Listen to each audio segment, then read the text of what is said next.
All right, y'all, here we go. Tests for means. This is section 9.3. Now, if the logic of hypothesis tests is working for you, then the transition into means from proportions is pretty easy. We're going to check the conditions. We're going to set up a world based on a null hypothesis. We're going to see where our one sample, this time it's an x bar instead of a p hat, we're going to see how that one sample fits in. If it fits in in the world that we think we would expect, then we fail to reject the null hypothesis, and we don't have evidence of our alternate. If it doesn't fit in, if we get a tiny p-value, we say, that is so weird. I wouldn't have expected to get a sample like this if that null hypothesis was true, therefore I reject it, and I have evidence of something else. The technique will be a little bit different, but the logic is almost exactly the same. Now, if you remember when we were doing confidence intervals for means, this was section 8.3, we talked very briefly about the fact that you could maybe use a normal curve, but we never ever did. We used this different thing called a t-distribution. When we're in hypothesis tests, we're going straight to the t-distribution because of this paragraph right here. Inference about a population mean uses a t-distribution with n-1 degrees of freedom, except in the rare, and I would say almost impossible case, when somehow we know the standard deviation from the population. We don't, and we never will. What we will know is the standard deviation from our sample. If we know the standard deviation from our sample, that takes us into the world of t's. And so when we do our hypothesis testing for means, we're going straight to the world of t's. Kind of a partial example here. In an earlier example, a company claimed to have developed a new AAA battery that lasts longer. From the past, we knew that they were 30-hour batteries. The mean was 30 hours. We have these new ones that we hope are better.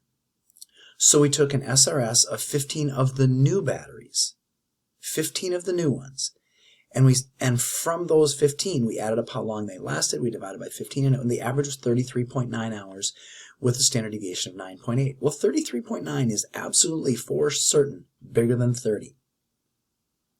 But that doesn't prove that the new batteries are better than the old batteries. Maybe we just got a lucky sample of 15 because there's variability. And so we set up this hypothesis test. And the logic is the same. The null hypothesis is where we say, let's go with it. Let's go with the mean really is 30.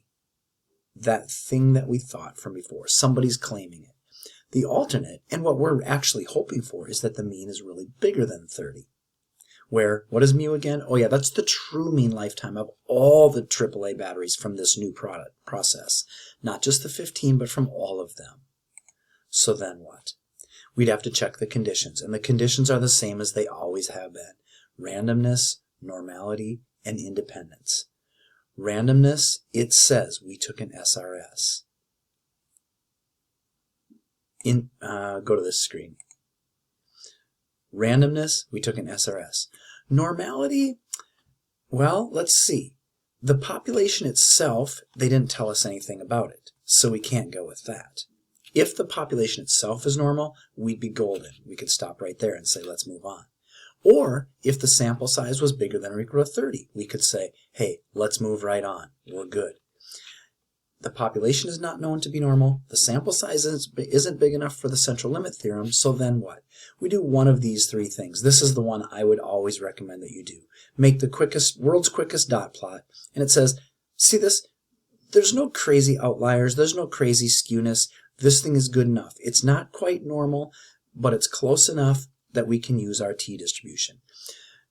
These are called robust tests, which means it doesn't have to be like super normal, just normal-ish, right? Population normal, central limit theorem, or a dot plot that doesn't show any crazy skewness. And the last thing, get that out of there. The last thing is independence, and that's the 10% condition.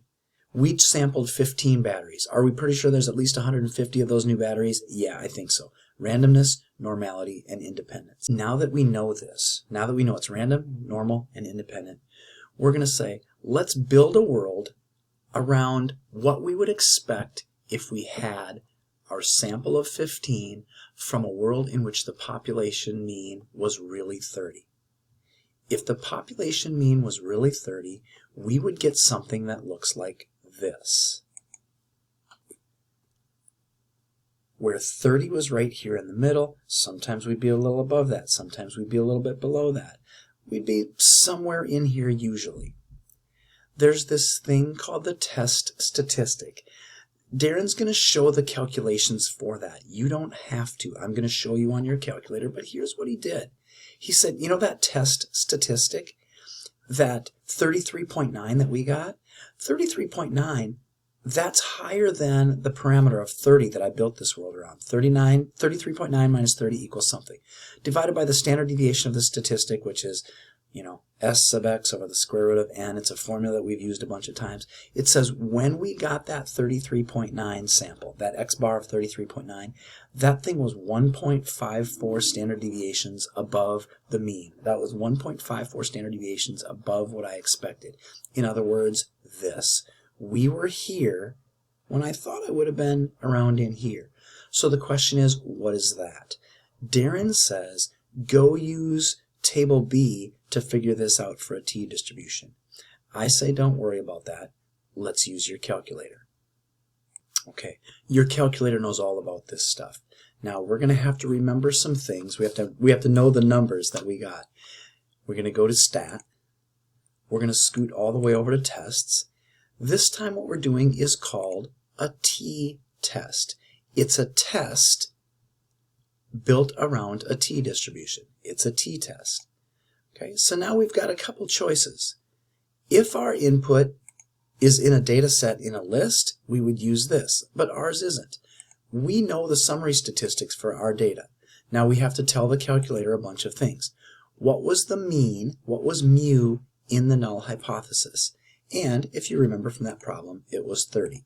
We were building a thing around what if the average lifespan of these batteries was really 30 hours. The x bar that we got from our one sample was 33.9.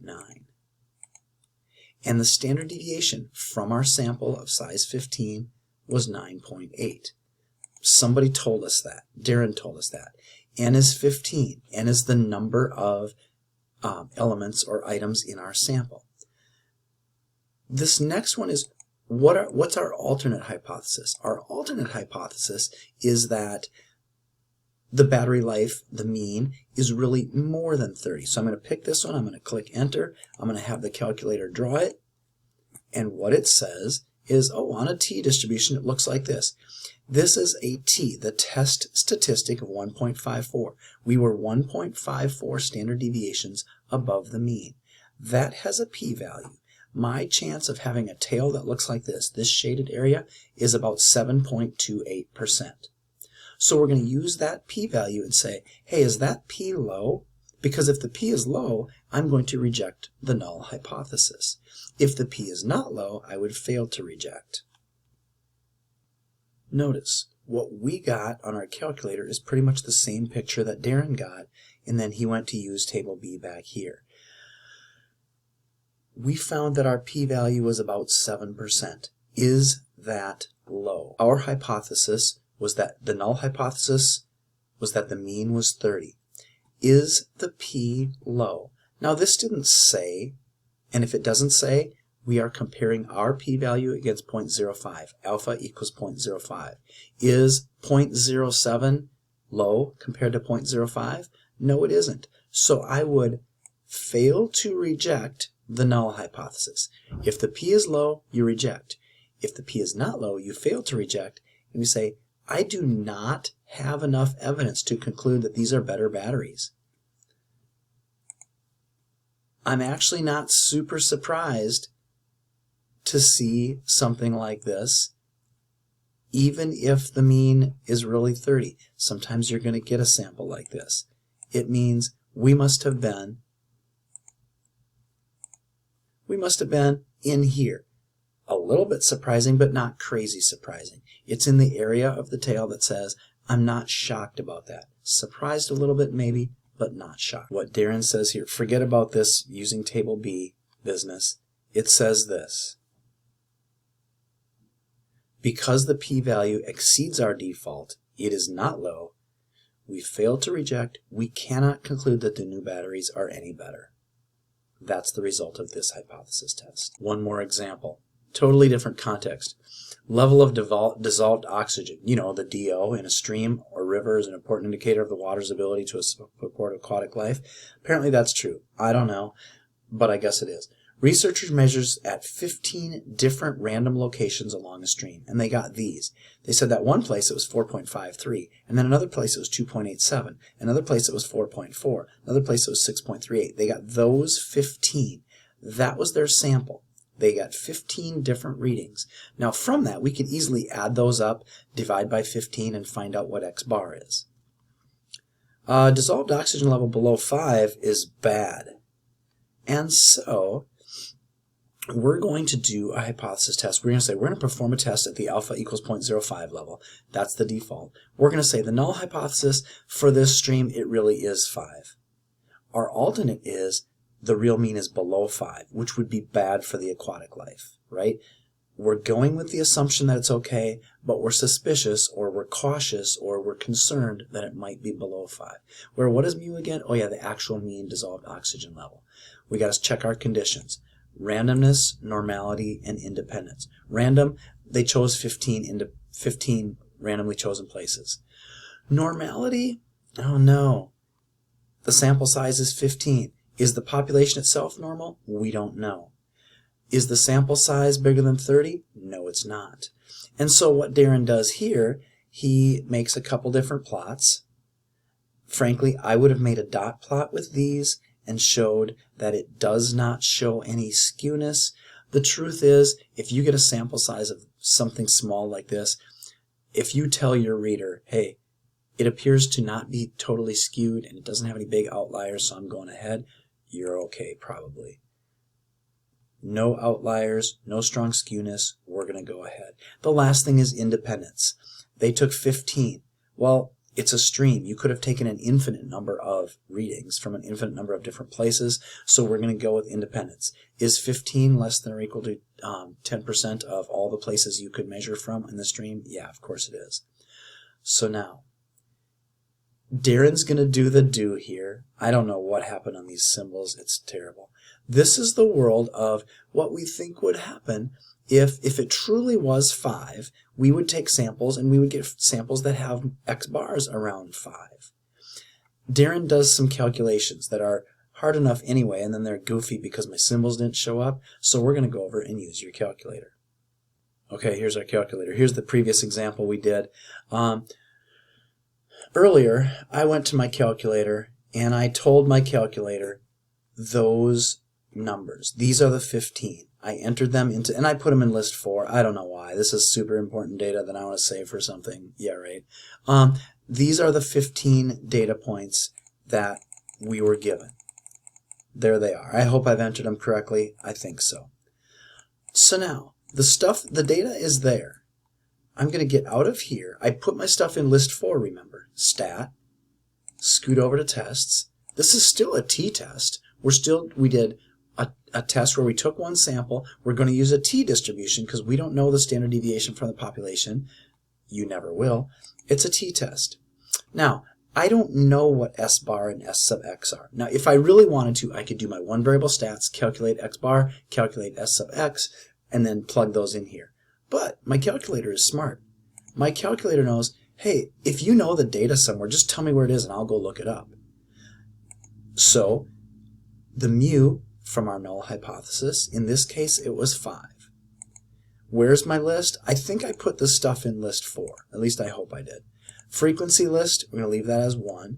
Now, what do I have for my alternate hypothesis? My alternate hypothesis is that the true mean is really less than the null hypothesis. It's less than 5. So I'm picking this one, I'm clicking enter on it, I go down here and click draw, and my calculator says, oh, you mean this? This is a test statistic of negative 0.9426. Okay, almost negative 1. My sample has an X bar that ends up right here. My test statistic is almost, but not quite, 1 standard deviation below the mean.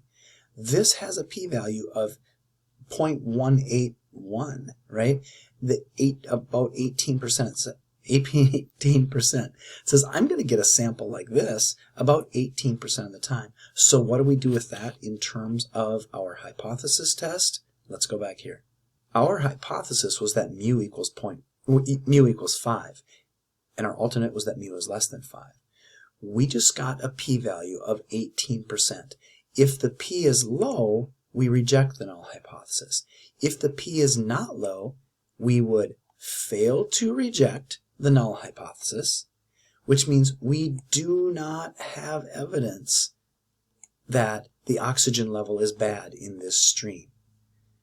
The p was not low, so we failed to reject, meaning we do not have evidence in terms of the alternate. I'll show you the way that he writes that.